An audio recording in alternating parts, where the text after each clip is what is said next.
Future endeavor. Yes! Para sa pagbabalik ko bilang governor. You know what I mean? Yeah, I need a more convincing pitch. Well, I'll go straight to the point, I kailangan ko ng malaking pera para sa pagbabalik ko sa kapangyarihan at para mahinto ko ang mga hindi magandang plano against me. Magaya ng isang tao, hindi ko alam kung kilala mo siya eh. Tanya Cruz.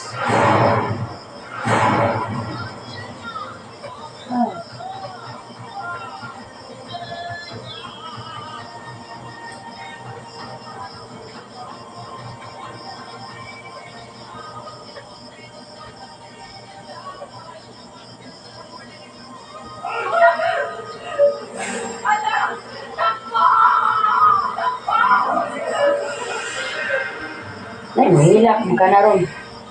Nagkaimari kami, pinatrakas ko siya. Tanya Cruz. Sasabihin ka. Besides, what's in it for me, Amelia? Kung mag-i-invest ako sa isang bagay o sa taong bankrupt and talan. I believe you. I may have fallen now, but you know, I will rise again. Ayoko naman na habang umaangat ako eh, ano ka pa rin sa baba.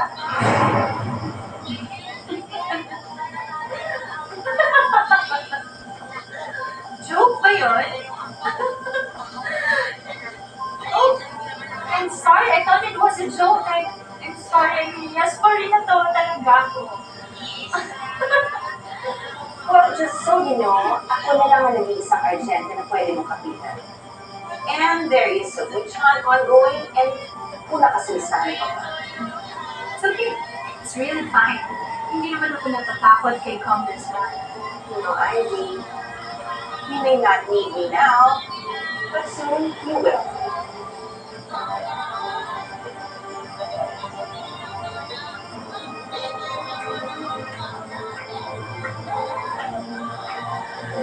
Bravo, Emilia. Pasalit mo. Does that mean we have a deal? Of course, we have a deal.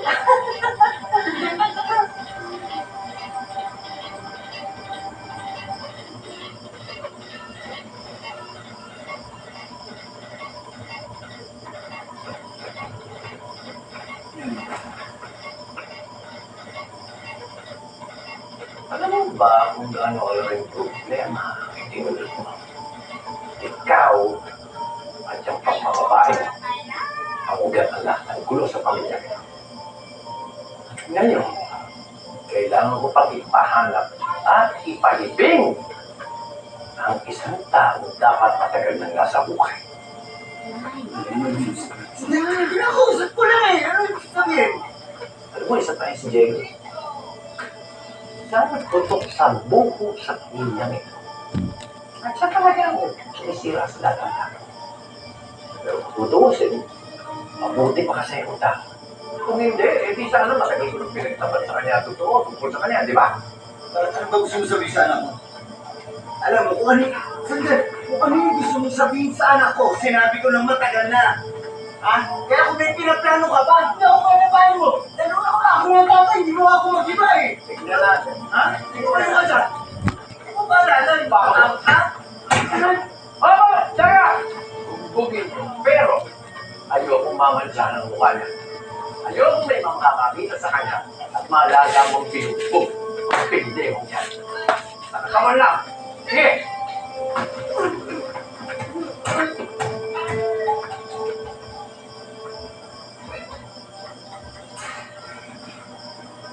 Ano mong ginawa ko sa iyo? Nandiyan mo ng malansang dugo. Bakit ako alam mo? Ha? Alam mo, mag-iiba ako. Hindi ka alam. Hindi mo kahit patumbahin. Alam mo yan sa sarili mo. Kaya nga ganito lang pinagagawa mo sa akin eh. Ha? Hindi mo ko kaya. Pero mas maganda, ha? Patayin mo na lang ako.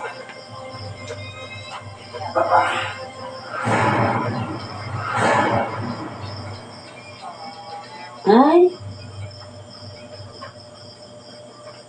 Kasi tinawag si anak sa'yo. Hindi ba? Papa, kaya ka na mga hindi nila. Ivy? Nasa labas ako siya. Gusto ko siya makita. May sasabihin lang ako kay Ivy. Huwag kayong maalis dito. Kailangan ko siya makausap na siya. Sa Ivy. Kung gusto ko lang naman siya makausap. Ay, apong uli mo. Ay! Ano ba? Sound!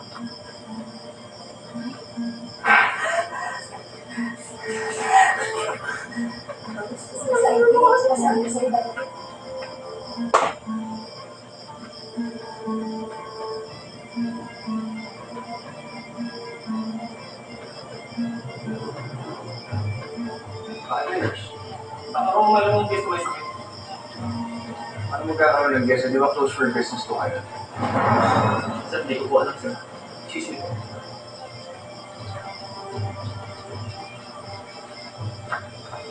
Ivy, wait! Miss Ivy. Okay, nakakusap Promise ko sa'yo, pabalik ko siya. Congratulations ka yan. Mr. Mayor, do you need anything?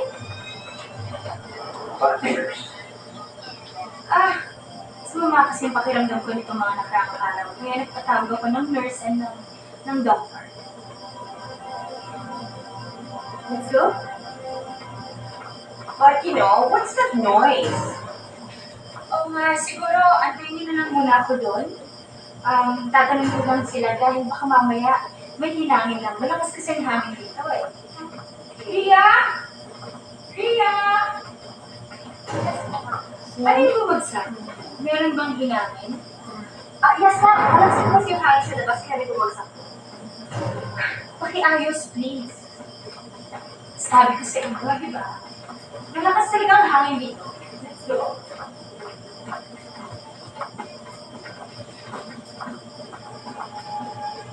Now, it's becoming clear to me. Binigay ni Miss Ivy Aguas ang lupang ito sa mga magsasaka para makuha niya ang kalooban niya.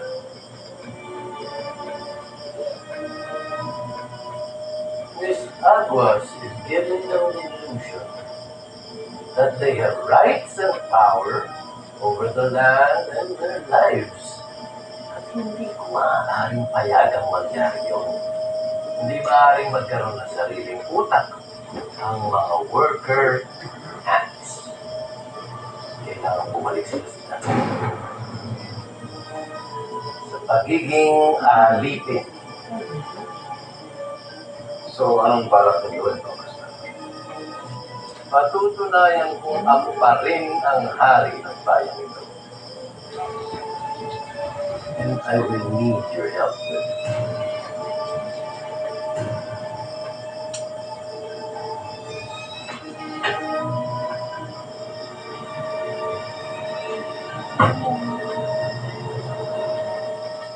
Bye, Ivy. Thank you, ha.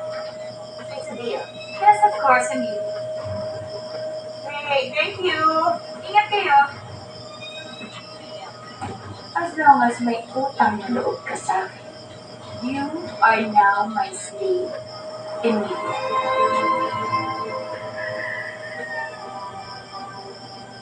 Pasensya naman talaga, Governor Alvarez. Hindi po talaga natin alam kung nasaan si Mang Ivy. At saka, imposible yung itago namin siya. Oo, tinatulong po namin magbibigay na sa akin ng lupa. Pero, linis na pa rin po kami ng mga agente. Mga sinungaling. Sige, malubugin ang lugar na to.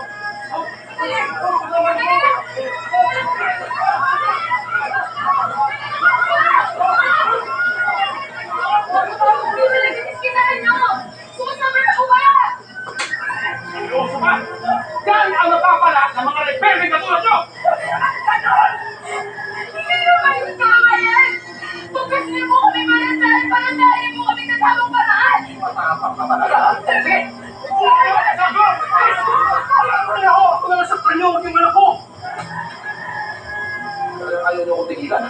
Ikaw, sumama ka na sa kanila! Makinig kayo mabuti! Mula ngayon, sarado ang poong na ito! Lahat ng mga gamit at palinda, kukunin namin! Sige, kunin lahat ng mga produktong gamit dito! Kailangan kayo gawin ng leksyon!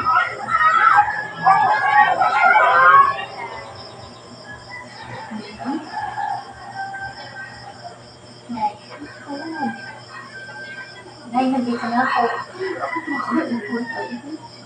Nay, sabi ko sa'yo may bisita na ako, pero ito, bumalik ako kaagad.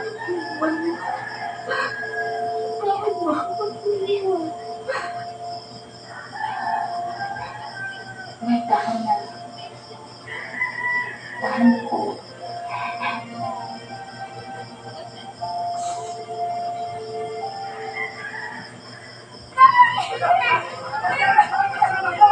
Bitawan niyo ang anak ko! Mayroon ka! Tumawag sa atin mo! Kunin niyo yung mga yan! 5, 4, 3. Sige, parusahan niyo mga yan!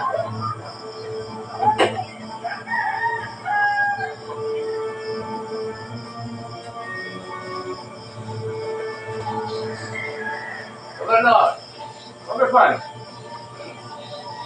ako sana'y makikiusap na kung maaari itigil natin panandalian at ilan. Salamat.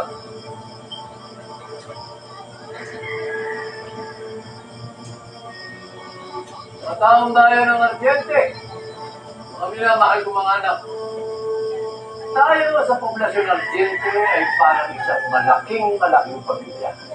Isang pamilya na nagmamahal. Ngunit kung minsan, kapag may matitigas ang ulo, ay kinakailangan ding parusahan ng mga ito. Bakit kayo pinaparusahan ni Governor Alvarez? Ito'y hindi lamang para ilabas ninyo si Ivy Aguas. Kung hindi ito'y parusa na rin upang magtanda kayo sa inyong pagre-redemption.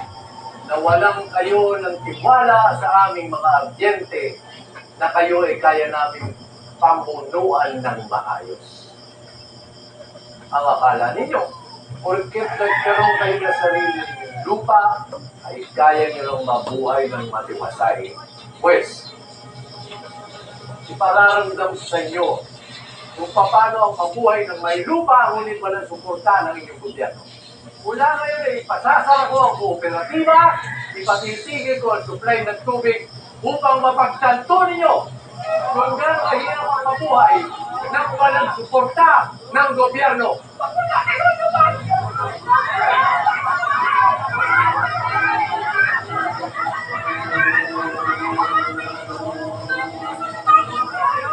Patawarin po kami. Kami umuulit.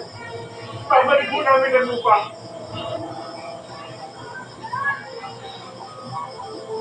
Alam nyo, parusang ito ay para sa inyo. Hindi pang maging leksyon. Sa maniwala kayo hindi, ay napakasakit para sa akin ang gawin ito. Ngunit katulad ng isang magulang, kung minsan kapag sumusubay ang mga anak, ay kailangan niya itong indisiplina kahit na masakit sa kanya. Dadating ang araw, masasalamatan niyo. Ito'y pagpapatunay na kayo ay aking mahal.